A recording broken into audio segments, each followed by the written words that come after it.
this is always a great closeout every year, is when we have the Teacher of the Year panel discussion. You have a lot of great information already this morning to kind of talk about, and it'd be interesting. Maybe at the end, we can ask you, how your school district is doing on your policies.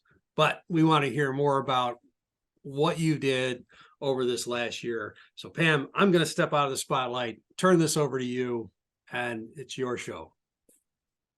Thank you so much, Kevin. This has been such an inspiring conference so far. I absolutely love it. But let's get started. Hello, everyone.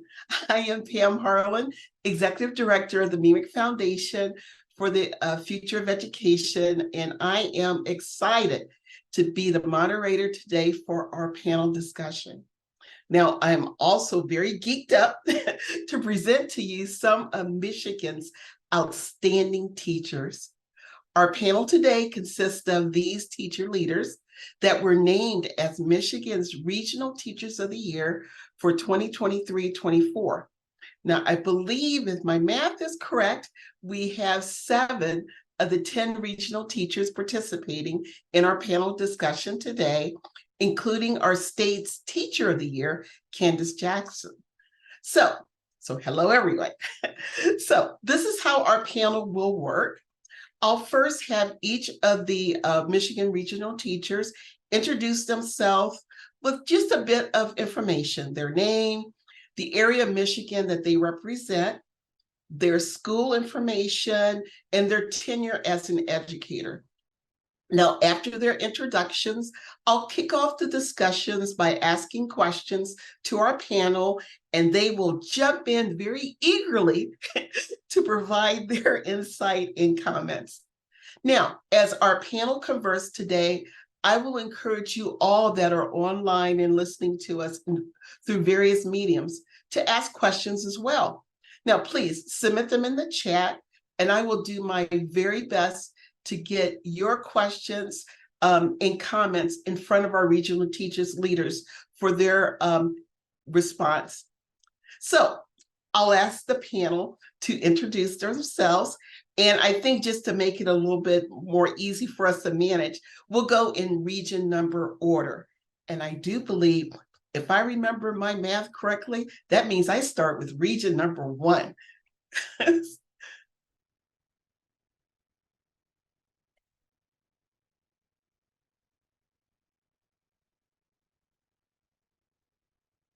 Oh, yeah. Are you unmuted? Yep, you're still muted, Jenna.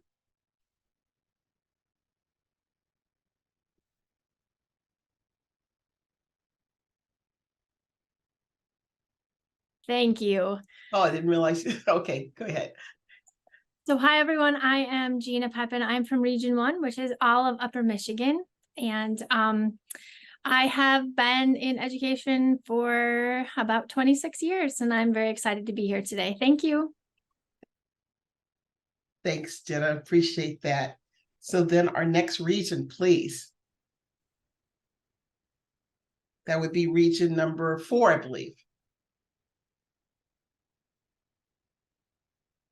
Hi, I'm Bridget Sova, and I represent Region 4, which is Midland County and all of the counties that actually touch on our county. And I'm at Midland Public Schools at H.H. Dow High School, and I work with students with special needs and teach science and math there.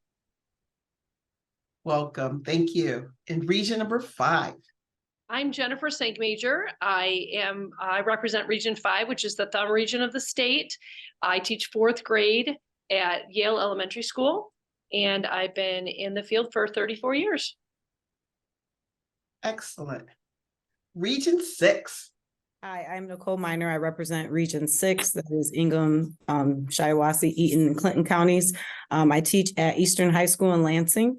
I teach high school math, and I've been in the teaching profession for 12 years. Thank you. Region 7. Hi, I'm Region 7. My name is Jamie Hilaski, and I teach at Schoolcraft Community Schools, which is over by Kalamazoo. So I'm representing Kalamazoo County and the county is right around there. I teach 6th through 12th grade visual arts. Yeah, excited to be here. Excellent. And Region 8. Hi, everyone. My name is Lori Rickard. I represent Region 8. That's Southeast Michigan. So I'm from Washtenaw. I live in Washtenaw County and I teach in Washtenaw County at the Lincoln Consolidated Schools. I am a 2nd grade teacher and I have been in the district teaching 2nd grade for 23 years. Thanks for having me. Wonderful. And then our Michigan Teacher of the Year, Candice Jackson, Region 10. I am Candice Jackson from Region 10, which is the Detroit area. I'm an instructional coach and 3rd grade teacher. I've been in education for about 22 years, and thanks for having me. Wonderful. Thank you, ladies, very much. We're so excited to have everyone here. I will ask Kevin, I'm seeing that I have to, some of the microphones are muted, or is there any way that we can unmute all microphones at the same time? If everybody can just turn their mics on, that will work, but just everybody be a little quiet so we don't get feedback. And if you get feedback, just turn your microphone back off and we can turn it back on. Okay, thank you very much. I think we got it now. So this will be wonderful. I'll just ask a question. And again, just feel free to jump in, and we'll just kind of converse. We will certainly get questions from the audience, and I might jump into to ask those questions along the way too. But to get started, really would like a little bit more insight from you about what's happening at your school with regards to bullying. I mean, what are you seeing, or what are you aware of that's happening? And do you see anything that you might feel is more unique to your geographic area or your school structure? I can start. Good. One thing I think that we're being proactive to avoid getting to bullying, where we do a lot of morning meeting or social emotional learning is incorporated really within our morning meetings, but also throughout our day, teaching, self-awareness, social awareness, empathy, those type of things. So we have that where we have time within our day to teach, strategies not to get us to the point of having a bullying problem.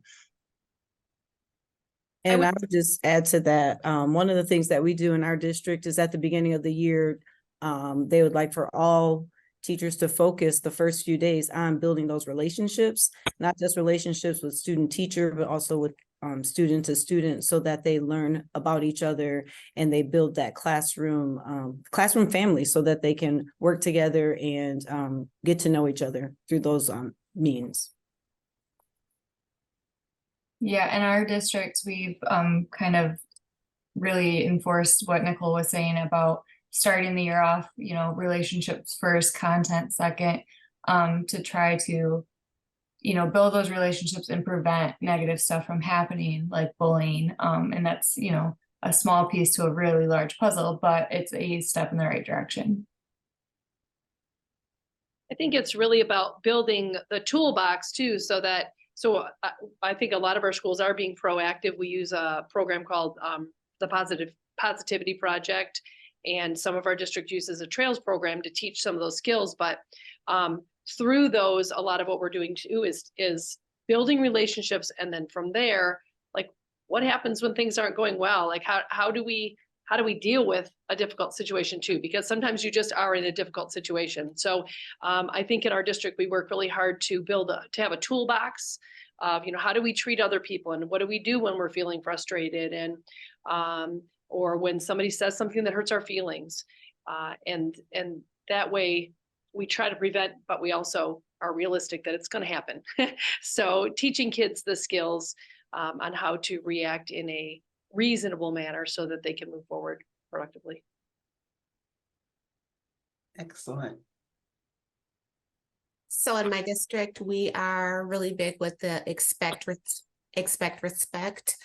Every day during morning meeting, we go over one of the character traits so that the students have internalized, like, what does it mean to have integrity? What does it mean to show respect? We also do something called Calm Classroom, where we teach them how to de-escalate situations, how to calm themselves, how to basically have strategies to enact when they are upset. We also try and create a climate and culture in a building where everyone feels welcomed and loved by having clubs and organizations and different places where the students can feel they belong. So maybe I can't talk to my teacher, but I can talk to my mentor, I can talk to my club director, I can talk to the assistant principal, so that everyone feels like they have an outlet and someone that they can go to. Very important. Thank you. Yeah, and I would say that in our district that I teach at the high school level, and I think a big part of you know, helping students is just checking in with them each hour and to, you know, hear that there's an issue that's going on, that maybe it can be addressed right away before it can ever reach a state of being bullied. And it seems to help a lot. And the students, you know, are very honest with their staff and with the teachers. And so I think that, you know, keeping that communication open is just really important. Definitely, for sure. And believe it or not, we already got questions coming in. And so, and I do want this to be a conversation and not just me asking just, you know, just a straight out question. So let's go right straight to some of the questions that are coming in. And then if we need to, we can go to other questions I have. So the first question that came in, wanted to know if any of your schools is in compliance, or is aware of and in compliance with the MAT law that was just discussed. So I guess the first, really, let's break that down. What's your awareness of the MAT law and how it works at your school? If you don't have it, that's fine. I mean, that's part of our learning today, right? I'll go first. Thanks. I learned a lot from that last session. I do know we document instances, and there's like a funnel that goes from the higher up, and you know, it goes on record and stuff. So I do feel our school is in compliance. However, how much of the detail on my end I know, I can't speak to. And I'm guessing a lot of teachers are probably in that same boat. But I do know that we document, and there's we just actually went over it in a PD recently of the whole channels that everything goes through when you're kind of dealing with a bullying situation, and how you kind of go through the ladder of how to decipher what's next. Very good. I mean, you're right. I mean, this is about awareness, and even, you know, that's the importance of these discussions and this conference that we're having today, is that it does bring a little bit more light and awareness to what we need to know, so that, you know, we can do more. So thank you so much for sharing that. That's most important. Another question we have, unless someone else to jump in on that, is we have, and that was actually Missy from Flint that asked that question. And we have Laura from Avondale Middle School who's asking the following question. She would love to know if schools around the state are using restorative practices or trauma-informed learning. I will start there. Yes, I was just, my district just had a training for us at the start of the school year with restorative practices and restorative circles. And I will tell you, once I heard that, I was like, oh no, who had, you know, restorative practices, you know, we all kind of hear it and sometimes roll our eyes, but it was the most fantastic professional development training I've ever had. And I work with second graders. So, so the training that we got went through effective questioning. So you do encounter issues between students, then there is almost like a script that we follow that really does. I keep them in my my lanyard here just after recess for playground issues. But it really is very powerful questioning, and also the restorative circles.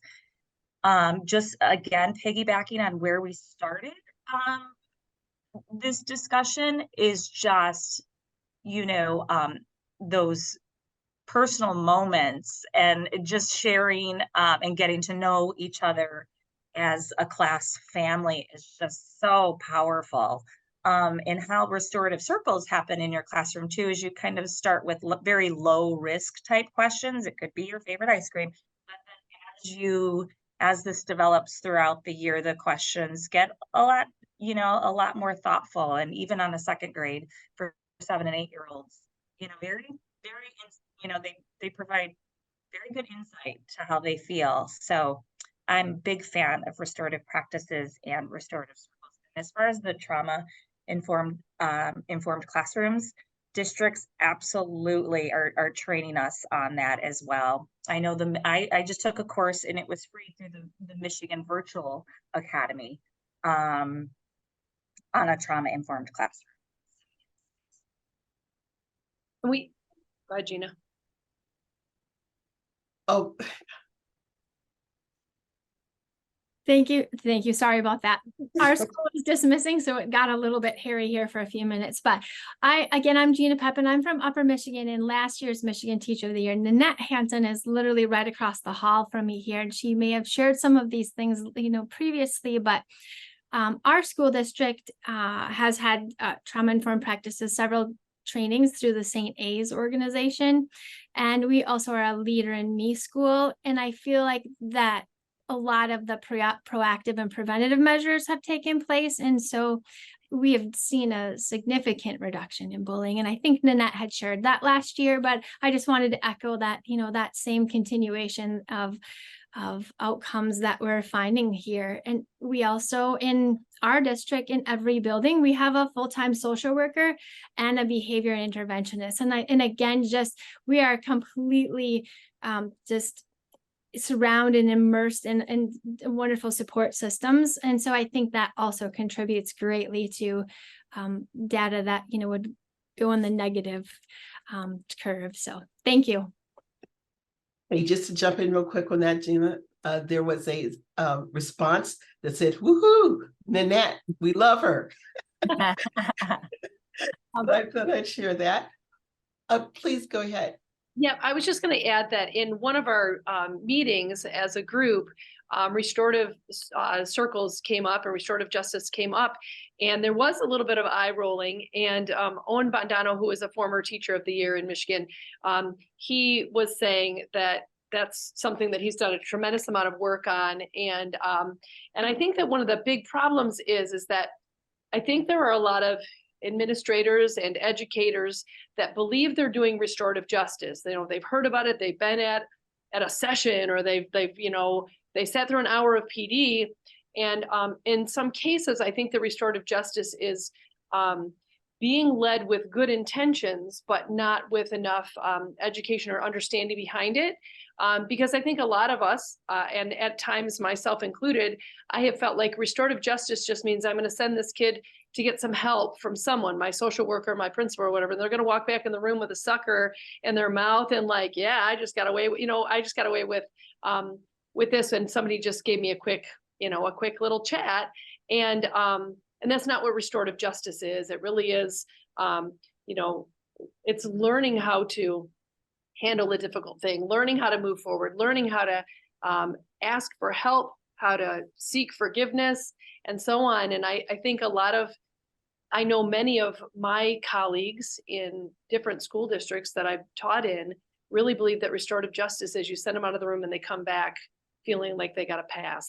And that's not how restorative justice is meant to be. So if you're out there and you're feeling like that's what it is in my school, I think you just need more education. I know it's something that I need more work on myself. I have some understanding of how to do it properly, but I know that I'm not all the way there. So if you're feeling like restorative justice is just a joke, I think it's just not understanding how it can be so effective and how to actually do it.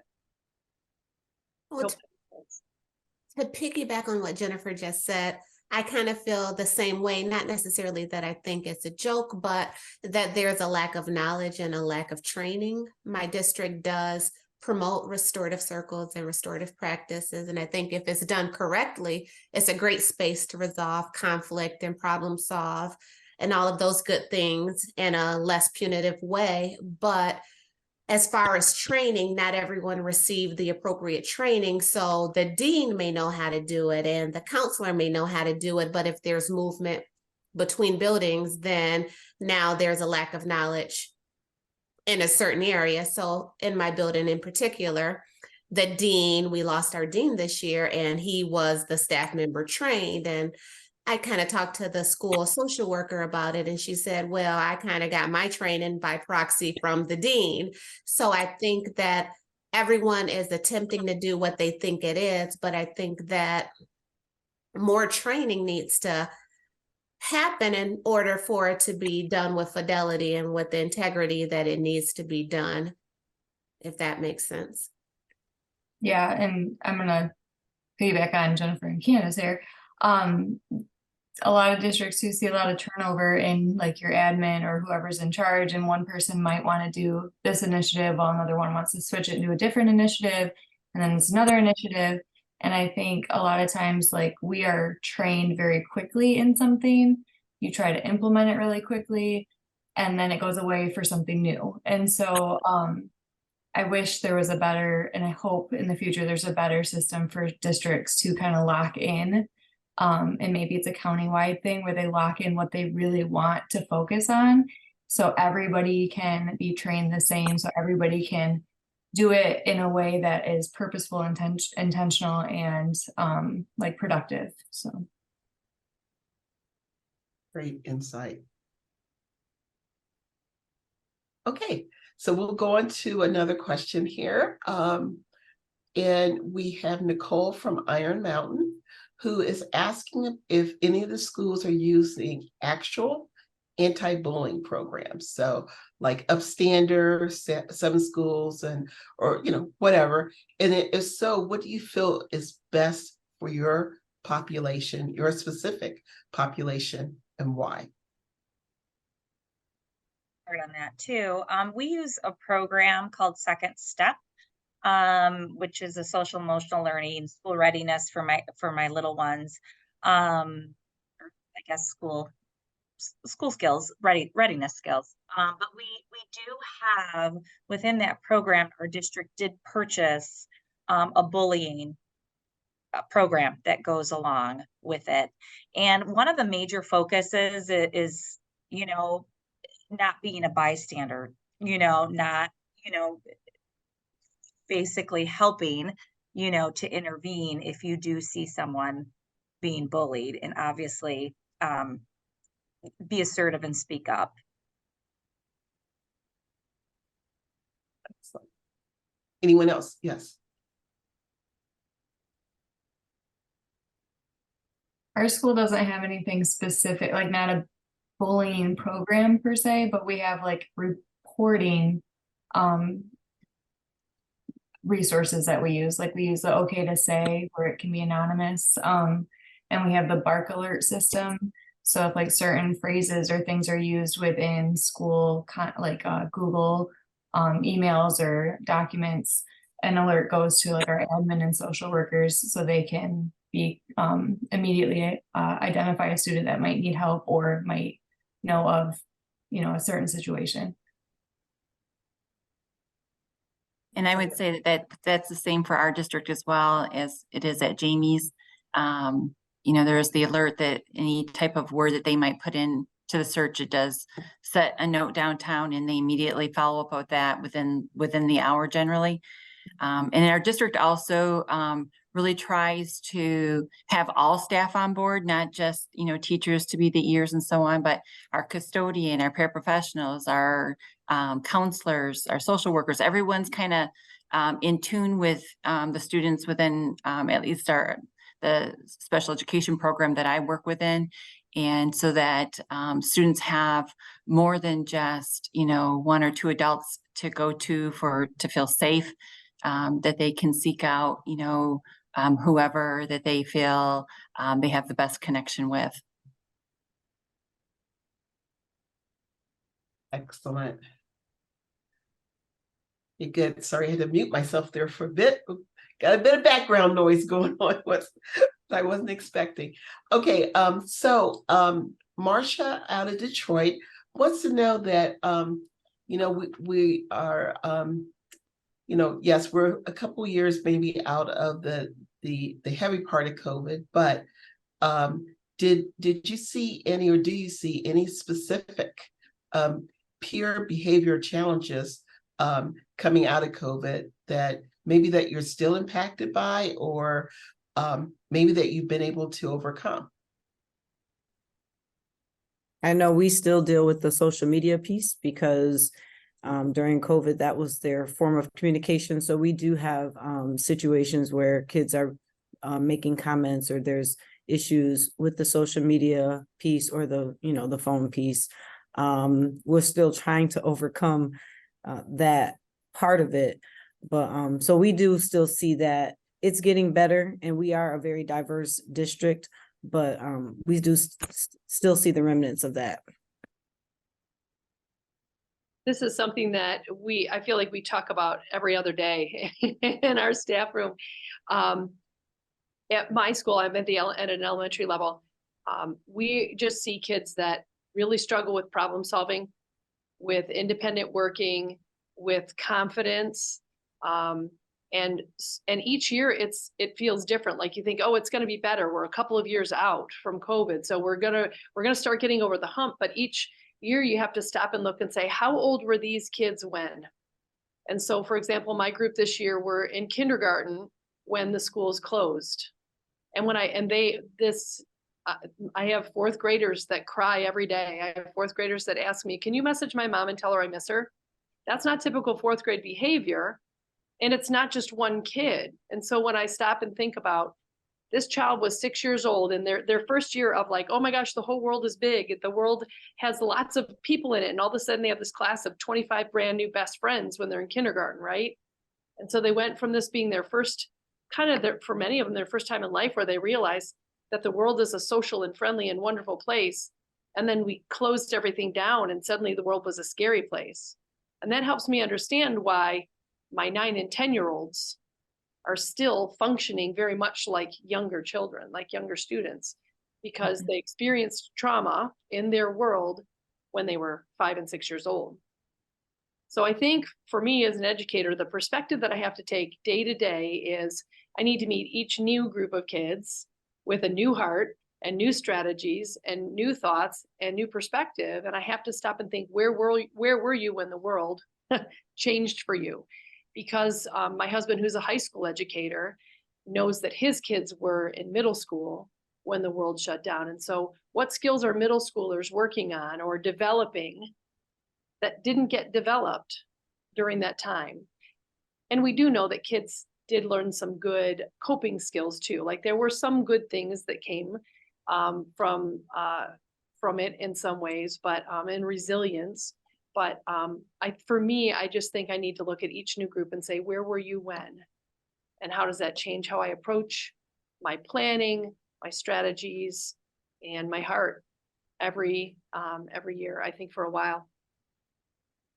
Very interesting perspective there, Jennifer. And actually, I want to take, because I see a question that kind of takes a direction about coming out of COVID, and especially what you were talking about, Nicole, about seeing more social media bullying issues during that time.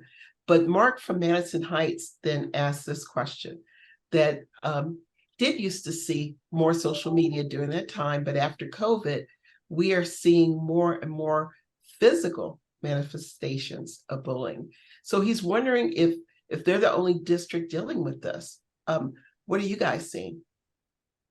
Well, I think for me, it's kind of the same thing that Jennifer was just saying, because not only did the children miss out on academic learning, but they missed out on socialization. So if I didn't have kindergarten and first grade where I'm learning how to take turns and how to share and how to stand in a line, and now I'm in third grade and you get in front of me, I may not have the coping skills to tell you, hey, I was here first. get behind me, my first reaction may be to push or shove you, and now there's an issue. So all of those things, the skills that you learn in kindergarten and in first grade, the life skills, they missed out on because they were at home. And if they didn't have a lot of siblings, they probably had very little socialization. And then they come back and they are expected to know these things, but they were never taught. You know, you might have a third grader who really doesn't know how to hold a pencil yet, because when they were virtual, they were able to type in their answers into a document or whatever. And so there's these skills, these intangible things that they don't know because they are unschooled.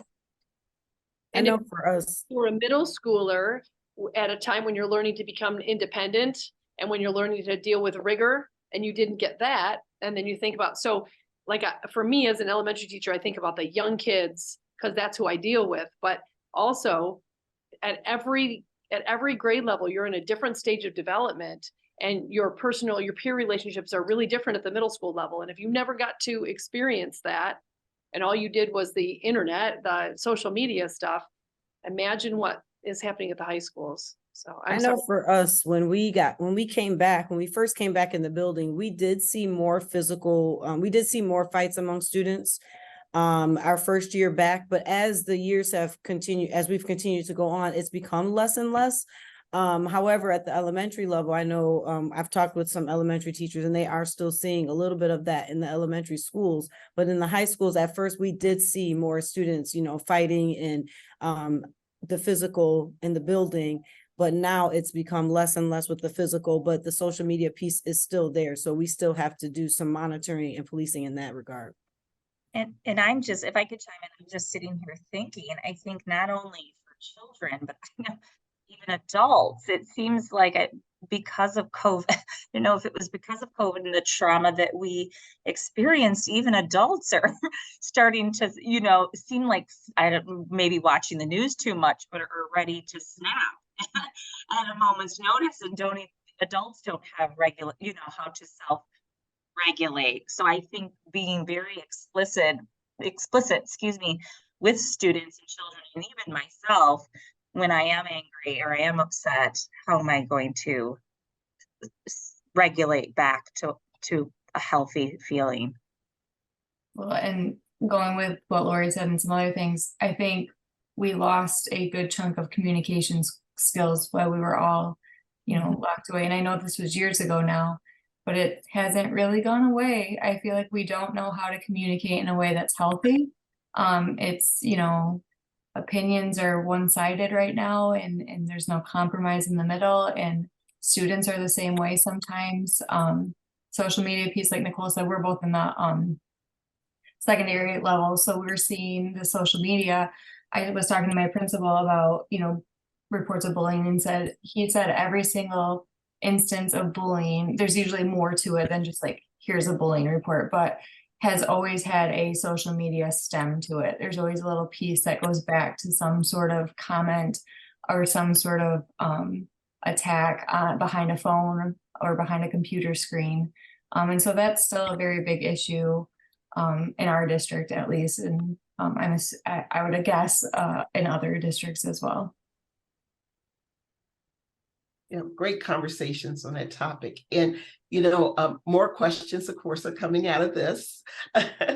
So, and again, and I believe this is Jenny from Traverse City that asked this question. And she said this is specific to K-5 classrooms.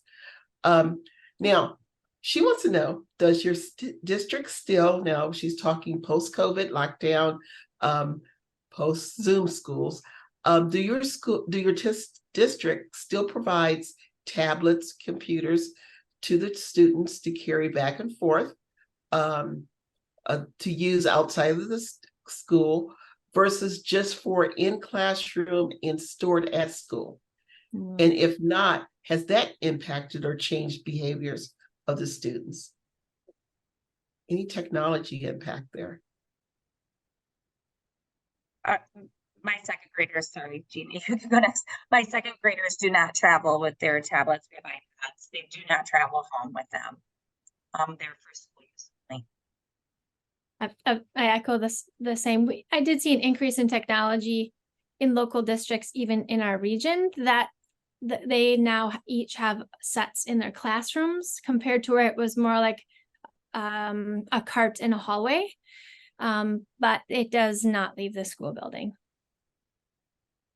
So post-COVID, I know Detroit is now 1-to-1. Every child has their own device, but it's up to the school whether or not they're actually sending the devices to and from school. So in my building, where we have these brand new laptops, they are staying in the building. But I will say that there's an increase in like just the use of technology in the classroom. So teachers use more technology, and even for things like homework, giving them the option of, well, you can complete this paper pencil copy, or you can complete this virtual copy, in order to give them more avenues to complete the homework, because some students may be more willing to get online and do the online component versus the paper pencil copy. So I think that some of the things we've kept and some of them we kind of did away with. Candice, that's perfect. That goes right into a follow-up question actually from Janai, which was, she wants to know, do you see a benefit in reducing in-class screen time? With regards to, again, the computers, maybe it's smart boards. And again, she's talking about the K-5 grades. I think it just comes down to being thoughtful about how we use technology. And you do hear about some teachers who like have their kids on their computers constantly all day long. But for me, it's about what are we trying to learn out of this assignment? What would be the benefit of doing something that uses technology? My students just did some great research on weathering and erosion, and they were able to put together some really cool slide presentations because they could use research and they could use photos. But there are other things where I just think we need to have our hands in it. We need to be, building the landforms ourselves, or we need to go on our virtual field trip, down School Drive and to look at the weathering and erosion that's out there. So I think as educators, I think we're always looking for ways to balance, right? And not tip the scale in any direction. So yes, we have more technology available to us in the classroom, but I think we still need to be very thoughtful about what we're using, why we're using it, what are the benefits of doing it in the way that we select.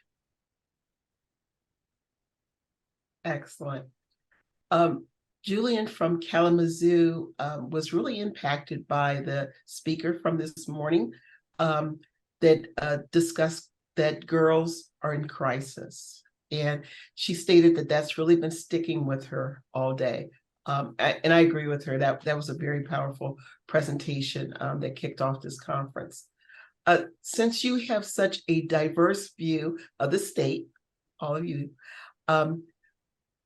geographically speaking, she would love to know what you're seeing with regards to schools, girls in crisis, and how it's manifesting in your schools and districts.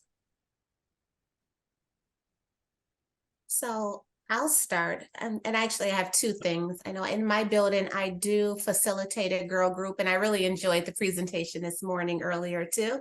A lot of the things that she talked about, I feel like I can take right back and meet with my girl group. But I would say that the girls, even though I talked to them about the fact that you were chosen to be in this group and we're anti-bullying and no exception to the rules, it's still it has been an uphill battle to get the girls to not be mean girls. And so we've been doing a lot of relationship building and team building and getting them to know that you're sisters, you're not enemies, and to build up their self-esteem and to get them to work together and not against each other. So I've been having a school counselor come in and do SEL practices with them, doing restorative circles and trying to be proactive, because my the name of the organization is Man Girls Matter. That's the name of our school. But some of the teachers have been jokingly calling it Mean Girls Matter because, you know, they think that once they're in a club, like they're, you know, the bee's knees of the school, like they're the coolest girls in the school. And it's like, well, that's not the intention of the organization. And then my answer from another perspective, as the teacher of the year, I get to go around to other buildings. And one of the schools that I was able to visit recently, I visited some schools in Dearborn, and there's a large Muslim population there, an Arabic population there. And one of the things that the superintendent was telling me is that post-COVID, a lot of the girls have opted to remain virtual, that it's better for them to stay at home. And culturally, they have opted not to come back to school, where most of the boys have returned, but there's like certain cohorts of girls who are at home, certain, and this is in a high school, like certain career paths, like a sector of girls who might be taking these classes at home, who have not fully infiltrated back into the public school systems. And I thought that was pretty interesting. Most definitely. Good. Oh, we're not short of questions. I'm going to keep going. This is great. You guys are doing wonderful.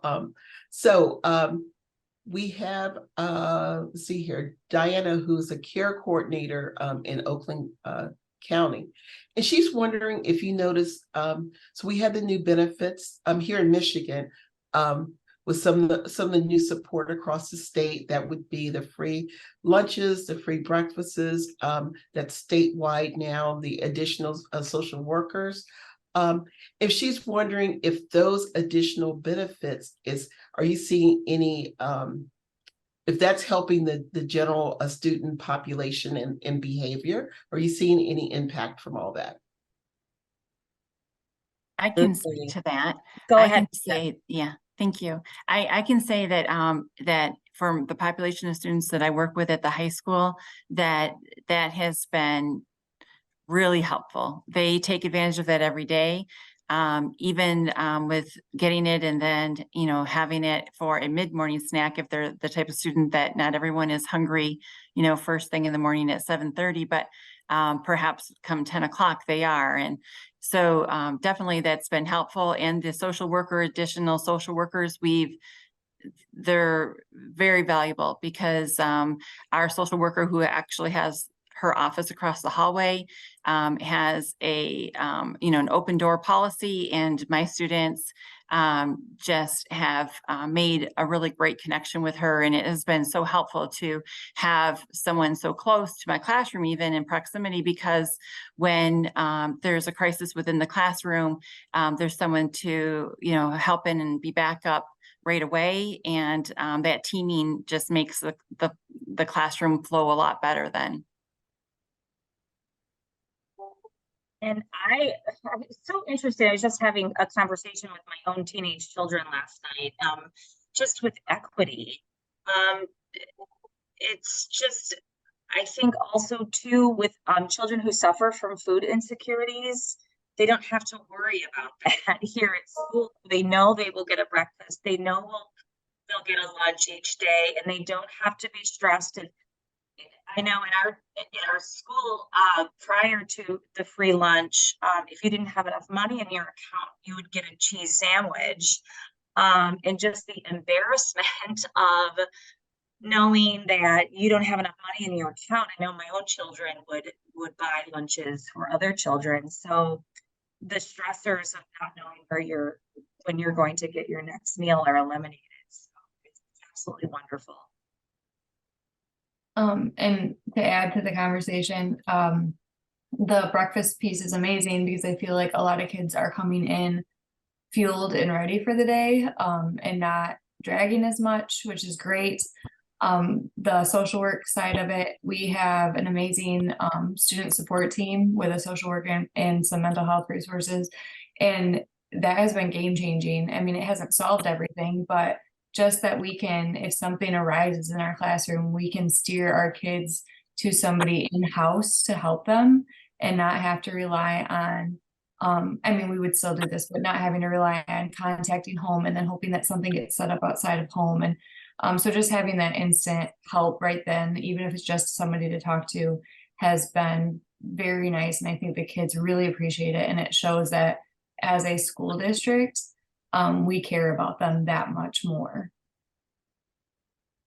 And we actually have an added piece. We do have a social worker in our building, but we're fortunate to also have a community health center in our building as well that has a licensed counselor in the center. So we have students who also take advantage of that resource as well. Excellent. So with the reverse of that then, so that's the additional benefits that we're seeing, but Wendy from Jackson reminds us that that as I think many of us, our districts has finished up with the CARES Act fund. And so there was a lot of support that was previously paid for, additional mental health, school-based nurses, that she feels that they're not in place anymore, or not viable. Is anyone else struggling with this? And if so, how are you bridging the gap?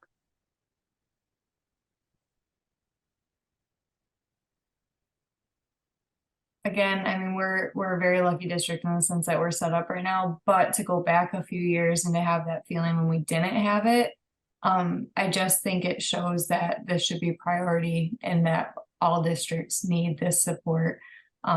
We've had it, we know what some haven't, but for the most part, everybody has gotten a taste of how much that can help their kids, or they know that it can help their kids. So I think it just needs to be a priority. And it's tough. It's tough when you have something and then it's taken away. So, I hear the frustration from the person asking the question here. And I think when it comes down to that, when funding from perhaps a federal program is gone, how do we work together with our communities? Are there agencies in the community that can help support us? Our ISDs and RESAs, are there ways that they can support us? So I think that anytime we find ourselves all of a sudden without something, it's time to, look for that grant money or go into our communities and see if there are ways we can work together. Everything comes back to conversations, right? It's about talking, and the more that we certainly get words out and we let others know how we're feeling and impacted by things, that eventually, hopefully something will be done, but we've got to keep the conversations going. And that's what's so powerful about this. Got a couple of other questions. I want to ask this one, and because we can't help others unless we help ourselves. No difference than you're on the plane and there's the oxygen mask and whatnot.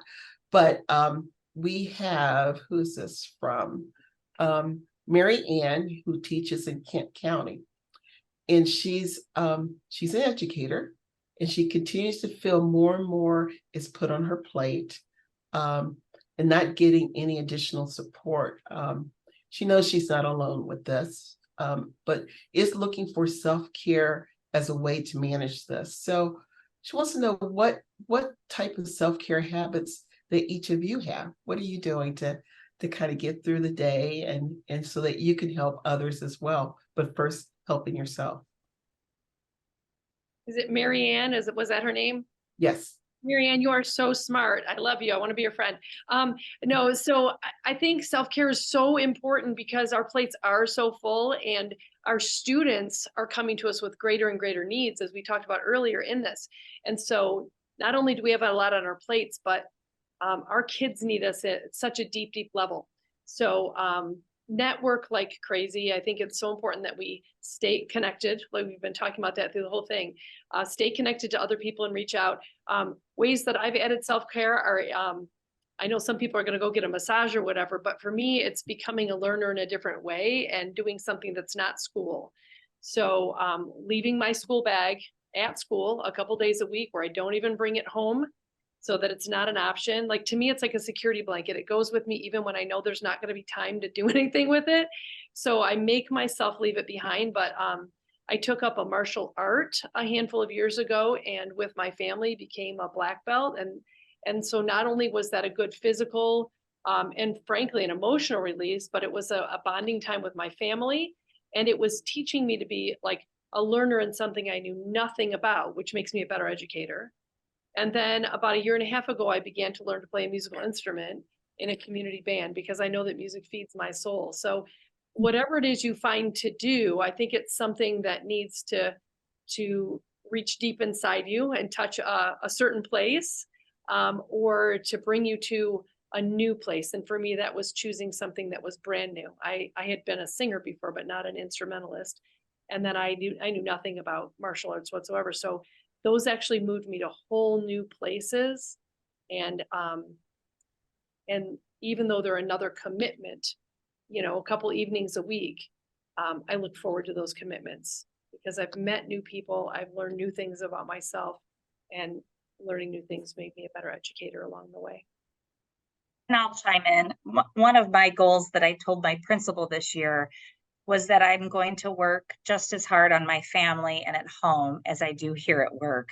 And if anyone knows me in this school, it is I am a workaholic.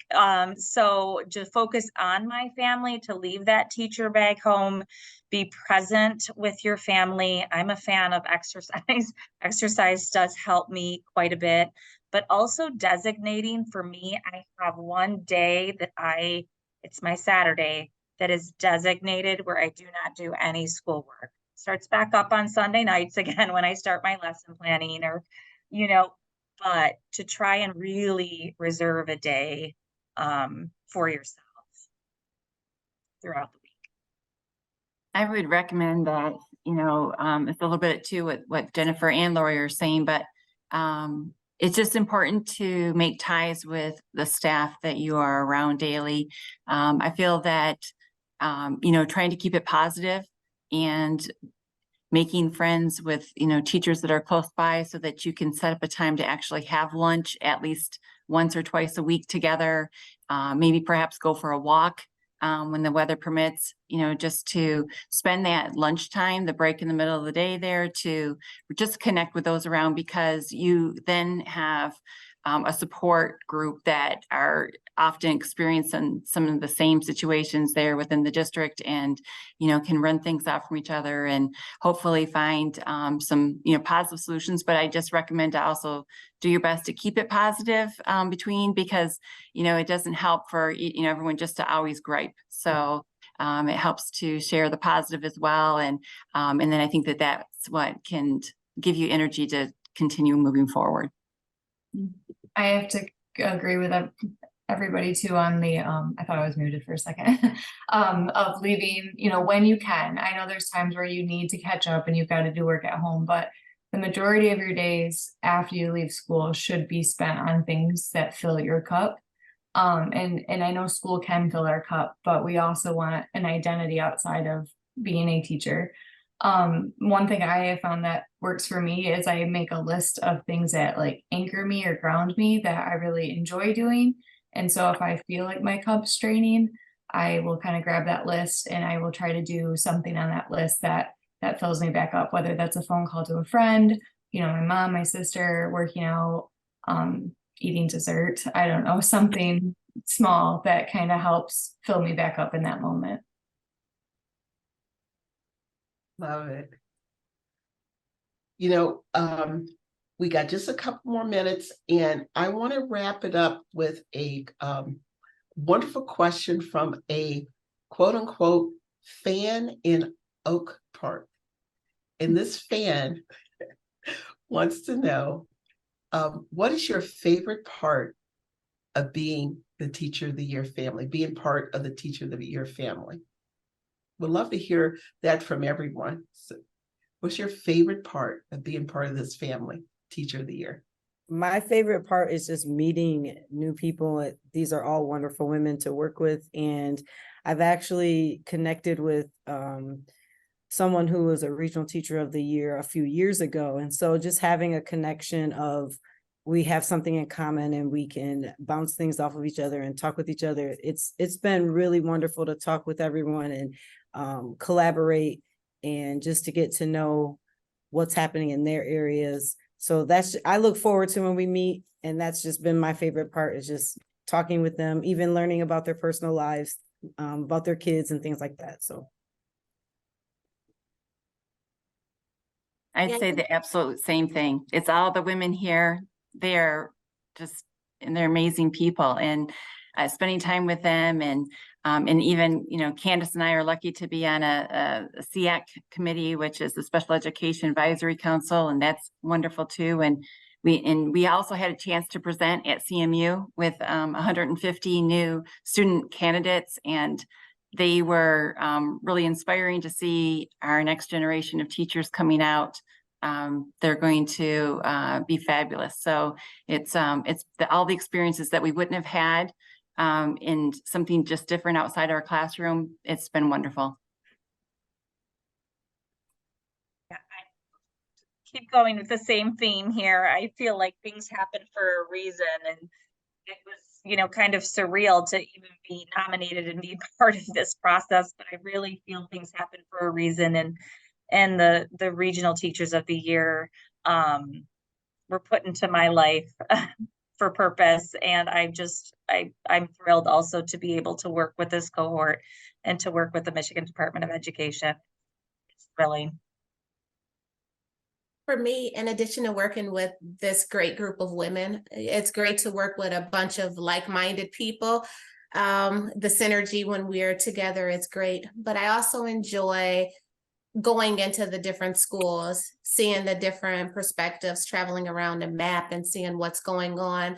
And you expect to see differences, like when I went to the UP or when I went to Kalamazoo, or not Kalamazoo, but Traverse City. But even seeing the differences when you go to a school right down the road, it's been so eye-opening. And everywhere I go, I feel like I can take something back and I learn something new.